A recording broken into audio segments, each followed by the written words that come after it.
जाहिर है बजट का इंतजार तो हर कोई कर रहा है, लेकिन कुछ सवाल अब भी उलझे हुए हैं। प्रोजेक्ट इस देश में लटके पड़े हैं। माइंस, पावर और एनवायरमेंट को लेकर सरकार कुछ तय नहीं कर पा रही है। बाबू चिड़िया बैठाता नहीं है, फाइल आगे बढ़ती नहीं है। सरकार के पास पैसा नहीं है, जिसका जिक्र भी हुआ कि क्यों चिदम्बरम साहब दुनिया में घूम रहे हैं। कहीं ऐसा तो नहीं है चिदम्बरम साहब सोच रहे हैं कि इकोनॉमिस्ट ने कह दिया अगला प्राइम मिनिस्टर आप होंगे तो आप ही बन जाएंगे। लेकिन चलिए हम श्वेता श्वेता ये बड़ा महत्वपूर्ण सवाल है। हर के जहन में आता है कि एक घर तो हो जाए। घर तो हालांकि इमोशन से बनता है, लेकिन दीवारें जो होती हैं वो तो जो लोग बनाते हैं वो क्या चाहते हैं और क्या रास्ता निकलेगा। 97 में ड्रीम बजट आया था चिदम्बरम का। उस वक्त जो सपने पूरे हुए थे, इस बार क्या वो सपने पूरे होंगे? सपना महल लोग कहते हैं, चार दीवारी एक छत मिल जाए, सपनों महल उसे करार देते हैं। मेरे से जो दो खास मेहमान हैं उनसे मैं परिचय भी करवा देती हूँ। अनिल शर्मा जी हैं जो कि सीएमडी हैं आम्रपाली ग्रुप के, और साथ ही धीरज नायर हैं जो कि डेप्यूटी एडिटर हैं इंडिया टुडे के। क्या होता है कि सरकार अपनी तरफ से नियम बनाती है। हम बार बार कह रहे हैं कि ब्याज दर पर जो टैक्स रियायत मिले करदाताओं को, तो उससे थोड़ा सा उनका हाथ खुले तो वो जाकर घर खरीदें। जो रियल एस्टेट अपने आप में है वो खुद कर्ज ले दबी हुई है, उसको भी खुद बहुत सारी समस्याएं हैं, लेकिन विलन फिर भी आखिरकार आप ही लोग बनते हैं। देखिए श्वेता, आज के समय में एक बड़ी अच्छी बात यह है कि पूरे हिंदुस्तान में जितना हाउसिंग सप्लाई है हाउसिंग का, उसका 93% हम प्राइवेट डेवलपर्स के द्वारा किया जाता है। सिर्फ सरकार 7-7% घर बना पाती है, वो भी आप डीडीए और जीडीए का हालत देखते होते हैं। उस केसेस में अगर आज जो प्राइवेट डेवलपर्स नहीं हो तो हमारा सप्लाई और भी कम हो जाएगा। आज के समय में जो घरों की कीमतें आप बढ़ते हुए देख रहे हैं, वो ऐसा नहीं है कि घरों की कीमतें इन्फ्लेशन के चलते तो बढ़ रहा है, वो बिल्कुल बिल्कुल सही है। दूसरा मुख्य कारण क्या है कि हमारे पास सप्लाई की बहुत कमी है। डिमांड तो खड़ा रहता है। हमारे यहाँ 10,000, दिल्ली का आप ले लें तो 10,000 फ्लोटिंग पॉपुलेशन एवरी ईयर आता है। जब इन्होंने पुराना बजट 1997 का, जैसा आपने कहा, उसमें लिबरलाइजेशन, प्राइवेटाइजेशन, ग्लोबलाइजेशन की तरह इन्होंने एफडीआई लाया, एटीआई बी लाया। उसके तहत इन्होंने इंटरेस्ट रेट को भी सबवेंट किया, कम किया। आज के डेट में देखिए, रियल एस्टेट सेक्टर जो आपका सेकेंड लार्जेस्ट इंप्लॉयमेंट प्रोवाइडर है हिंदुस्तान में एग्रीकल्चर के बाद, दूसरा आपके जीडीपी का 8 से 10% कंट्रीब्यूटर है, जबकि चाइना 30% और यूरोप 35%, अमेरिका में मोर देन 30-37% कंट्रीब्यूटर है, इंडिया 8 to 10 है। आपके जीडीपी को फिर भी ड्राइव करता है। आप उसके ऊपर टैक्स का बर्डन इतना किए हुए है कि आखिर रियल एस्टेट डेवलपर करे क्या? आप देखिए, एक पुराना एक्ट है सेल्स टैक्स में, जिसे स्टील का ले लें। स्टील और सीमेंट में आज फर्क है टैक्सेशन। अगर वैट देखें तो स्टील पे 5% है और सीमेंट पे 12%, क्योंकि वो प्रेफर्ड गुड नहीं यहाँ पे लाया गया है। सीमेंट है या ब्रिक्स ले लें, तो तमाम चीजें जो, और जो हमारे जो, जैसा आपने टैक्स का कहा, जो एटीसी के तहत छूट है प्रिंसिपल पे 1 लाख है, ये 2002 का है, और 50,000 आपके इंटरेस्ट पे है। तो कुल मिलाकर 1.5 लाख पे आपको ईएमआई की छूट मिलती है। आप 11 साल में क्या ये छूट 3 लाख या 4 लाख नहीं होनी चाहिए? श्वेता, हमें लगता है एक चीज पूछिए, ये हाँ। बड़ा महत्वपूर्ण है। सारी बात कह गए, लेकिन इस देश में लैंड रिफॉर्म को लेके कोई पॉलिसी नहीं है, भूमि अधिग्रहण नहीं है, सरकार उलझी हुई है। इनके तो अपने फ्लैट उलट उलझ गए थे। सही बात किस किस स्थिति की बात कर रहे हैं, तो बहुत आगे की बात है। जी बिल्कुल। आज का जो आपके इस सेक्टर का इंफ्रास्ट्रक्चर का अगर आप देखें, तो मुख्य तो आपका लैंड कंपोनेंट है। जैसे हमारा 1894 का कॉलोनियल पीरियड का लैंड एक्विजिशन एक्ट है। आज हमारा 21वीं सदी में देश चल रहा है। क्या आप 115 साल के बाद भी अपने लैंड एक्विजिशन एक्ट को रिवाइज भी करेंगे तो उसमें कॉलोनियल टच होगा?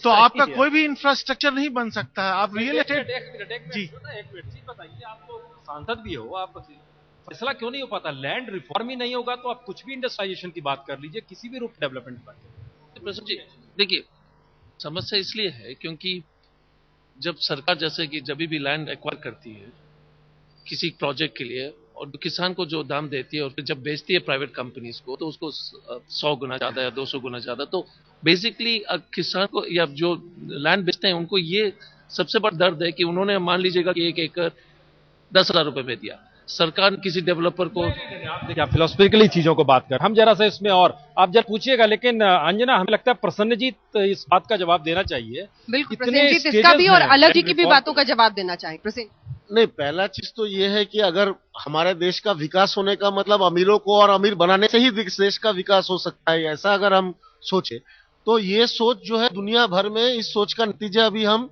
देख रहे हैं पूरा दुनिया भर में जिस तरीके का आर्थिक संकट जो है फैला हुआ है। असली बात क्या है, चाहे अभी जो भूमि अधिग्रहण का बात आया, आप इंडस्ट्री बनाएंगे किसी का जमीन लेके या रियल एस्टेट का बड़े बड़े प्रोजेक्ट्स बनाएंगे, जिन किसान से आप जमीन ले रहे हैं उन किसानों को कुछ हिस्सा देने के लिए आप तैयार हैं?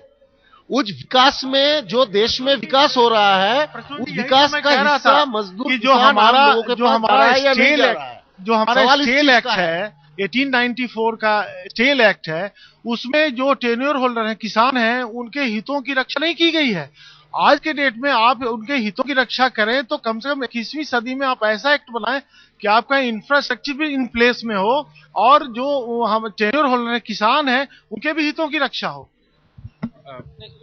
ये सही बात है, लैंड एक्विजिशन की समस्या है, लेकिन एक और भी सच है इस देश में कि 2 करोड़ से ज्यादा घरों की कमी है, लेकिन 1 करोड़ घर फ्लैट खाली पड़े हैं।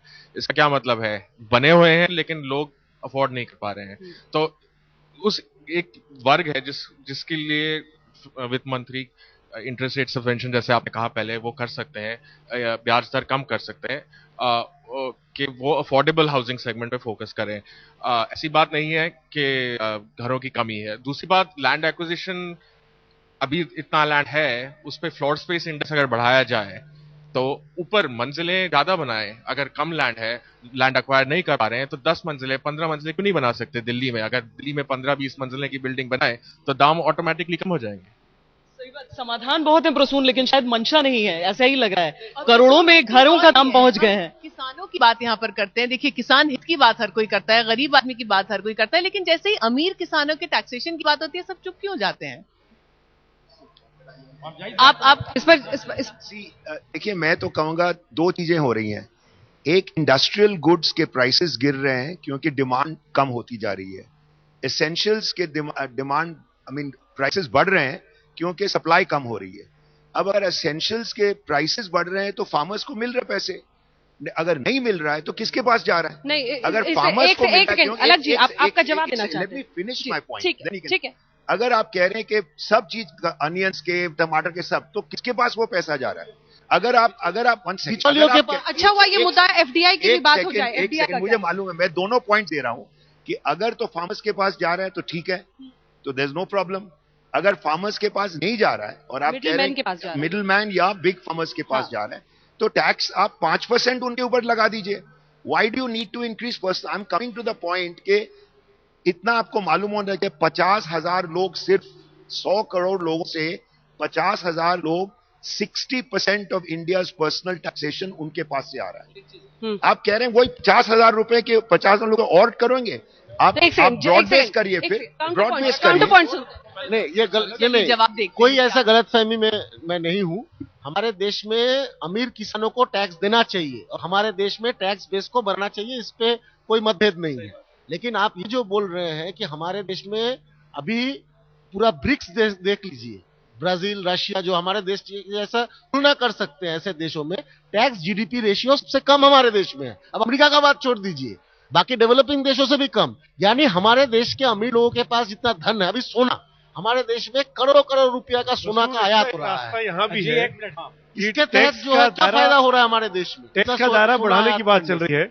मेरे साथ जो दोनों एक्सपर्ट है इस बात, हम जब बात कर रहे थे ब्रेक में, वो यही बात कर रहे थे कि टैक्स का दायरा बढ़ाने की जरूरत है ताकि ज्यादा से ज्यादा लोग टैक्स दे सकें, सरकारी खजाने को फायदा हो। क्या रास्ते हो सकते हैं? टैक्स का दायरा कैसे बढ़ सकता है ताकि जो ये पूरी बहस चल रही है कि सरकार को ज्यादा से ज्यादा आमदनी भी हो और लोगों पर बोझ ना पड़े, वो क्या तरीका हो? देखिए, सबसे ज्यादा इंपॉर्टेंट तो है कॉम्प्लायंस को बढ़ाना और एडमिनिस्ट्रेटिव जो मशीनरी है उसको और दुरुस्त करना। अभी क्या है कि जो सैलरीड क्लास है उनकी तो टैक्स काट के एम्प्लॉयर जमा कर देता है, लेकिन एक बहुत बड़ा तबका है सेल्फ एम्प्लॉयड लोगों का, जो छोटे बिजनेसमैन हैं, जो प्रोफेशनल्स हैं, डॉक्टर्स हैं, जो छोटे छोटे नर्सिंग होम खोल के पूरे इंडिया में, और उनको कैश से फीस की इनकम होती है, वो पूरा उसको दिखाते नहीं है, उस पर टैक्स जमा नहीं होता है। तो ये बहुत जरूरी है कि आधार, ऑनलाइन बैंकिंग और पैन कार्ड के थ्रू सारी ट्रांजेक्शन की मॉनिटरिंग करके और टैक्स के कंप्लायंस को बढ़ाया जाए ताकि टैक्स कलेक्शन ज्यादा हो, बजाय इसके कि हम जो लोग ज्यादा टैक्स दे सकते हैं उन्हीं पे हम और ज्यादा टैक्स थोपने की कोशिश करें।